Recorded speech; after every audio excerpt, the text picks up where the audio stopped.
Dalam kekasih Tuhan, bertemu kembali pada pembacaan firman. Tetap semangat dan bersuka cita.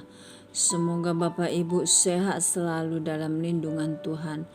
Sebelum membaca firman, kita berdoa terlebih dahulu. Tuhan Yesus yang Maha Suci, Maha Baik, kami datang sujud bersimpuh di bawah kaki-Mu Tuhan. Kami datang menyembah Engkau, Juru Selamat pribadi kami. Tiada Allah lain yang kusembah selain Yesus Tuhan. Engkaulah terang dan keselamatanku, perisai gunung batuku. Engkaulah jalan yang lurus yang kutempuh. Roh Kudus, urapi kami dengan seluruh pendengar yang mendengarkan firman-Mu. Terangi hati dan pikiran kami saat membaca firman. Kami mulai pembacaan firman ini hanya di dalam nama Tuhan Yesus yang Maha Suci. Haleluya. Amin. 1 Samuel 24. Daud membiarkan Saul hidup. Daud pergi dari sana lalu tinggal di kubu-kubu gunung di En-Gedi. Ketika Saul pulang sesudah memburu orang Filistin itu, diberitahukanlah kepadanya demikian. Ketahuilah Daud ada di padang gurun En-Gedi. Kemudian Saul mengambil 3.000 orang yang terpilih dari seluruh orang Israel, lalu pergi mencari Daud dan orang-orangnya di gunung batu kambing hutan.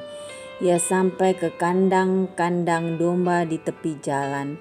Di sana ada gua dan Saul masuk ke dalamnya untuk membuang hajat. Tetapi Daud dan orang-orangnya duduk di bagian belakang gua itu. Lalu katalah orang-orangnya kepada Daud, telah tiba hari yang dikatakan Tuhan kepadamu. Sesungguhnya aku menyerahkan musuhmu ke dalam tanganmu, maka perbuatlah kepadanya apa yang kau pandang baik.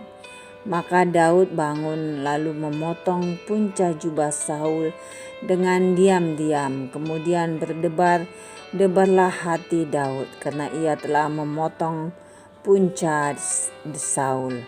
Lalu berkatalah ia kepada orang-orangnya, dijauhkan Tuhanlah kiranya daripadaku untuk melakukan hal yang demikian kepada Tuanku, kepada orang yang diurapi Tuhan, yakni menjamah dia, sebab dialah orang yang diurapi Tuhan. Dan Daud mencegah orang-orangnya dengan perkataan itu. Ia tidak mengizinkan mereka bangkit menyerang Saul. Sementara itu Saul telah bangun meninggalkan gua itu, hendak melanjutkan perjalanannya. Kemudian bangunlah Daud, ia keluar dari dalam gua itu dan berseru kepada Saul, menoleh ke belakang. Lalu Daud berlutut dengan mukanya ke tanah dan sujud menyembah. Lalu berkatalah Daud kepada Saul, mengapa engkau mendengarkan perkataan orang-orang yang mengatakan sesungguhnya Daud mengikhtiarkan celakamu? Ketahuilah pada hari ini matamu sendiri melihat bahwa Tuhan sekarang menyerahkan engkau ke dalam tanganku. Dalam gua itu ada orang yang telah menyuruh aku membunuh engkau, tetapi aku merasa sayang kepadamu. Karena pikirku aku tidak akan menjamah tuanku itu, sebab dialah orang yang diurapi Tuhan. Lihatlah dahulu ayahku, lihatlah kiranya punca jubahmu dalam tanganku ini.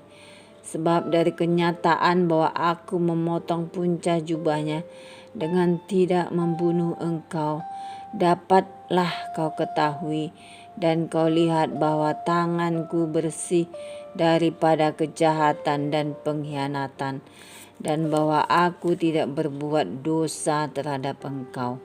Walaupun engkau ini mengejar-ngejar aku untuk mencabut nyawaku, Tuhan kiranya menjadi hakim di antara aku dan engkau. Tuhan kiranya membalaskan aku kepadamu, tetapi tanganku tidak akan memukul engkau, seperti peribahasa orang tua-tua mengatakan, dari orang fasik timbul kefasikan. Tetapi tanganku tidak akan memukul engkau. Terhadap siapakah Raja Israel keluar berperang? Siapakah yang kau kejar? Anjing mati seekor kutu saja.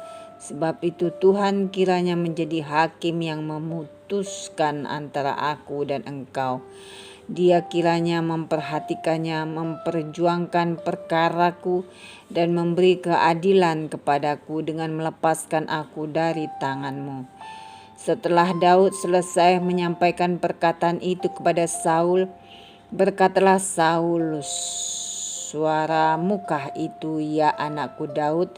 Sesudah itu dengan suara nyaring menangislah Saul, katanya kepada Daud, engkau lebih benar daripada aku, sebab engkau telah melakukan yang baik kepadaku, padahal aku melakukan yang jahat kepadamu. Telah kau tunjukkan pada hari ini betapa engkau telah melakukan yang baik kepadaku. Walaupun Tuhan telah menyerahkan aku ke dalam tanganmu, engkau tidak membunuh aku. Apabila seorang mendapat musuhnya, masakan dilepaskannya? Dia berjalan dengan selamat. Tuhan kiranya membalaskan kepadamu kebaikan ganti apa yang kau lakukan kepadaku pada hari ini. Oleh karena itu sesungguhnya aku tahu bahwa engkau pasti menjadi raja, dan jabatan Raja Israel akan tetap kokoh dalam tanganmu. Oleh sebab itu bersumpahlah kepadaku demi Tuhan, bahwa engkau tidak akan melenyapkan keturunanku dan tidak akan menghapuskan namaku dari kaum keluargaku. Lalu bersumpahlah Daud kepada Saul. Kemudian pulanglah Saul ke rumahnya, sedang Daud dan orang-orangnya pergi ke kubu gunung. Amin. Terima kasih Tuhan Yesus yang maha ajaib, maha baik. Kami sudah memperdengarkan dan mendengarkan firman hari ini. Berkati para pendengar channel YouTube ini. Berikan kesehatan, rezeki, kekuatan iman yang baru dalam menjalani kehidupan hari ini. Kuasa darah Yesus membungkus kami untuk terus maju, membaca dan merenungkan, serta melakukan firman-Mu. Terima kasih ya Tuhan. Orang yang mengasihi Tuhan bagaikan matahari yang terbit dalam kemegahannya. Terpujilah Engkau Allah Immanuel El Shaddai. Haleluya. Amin.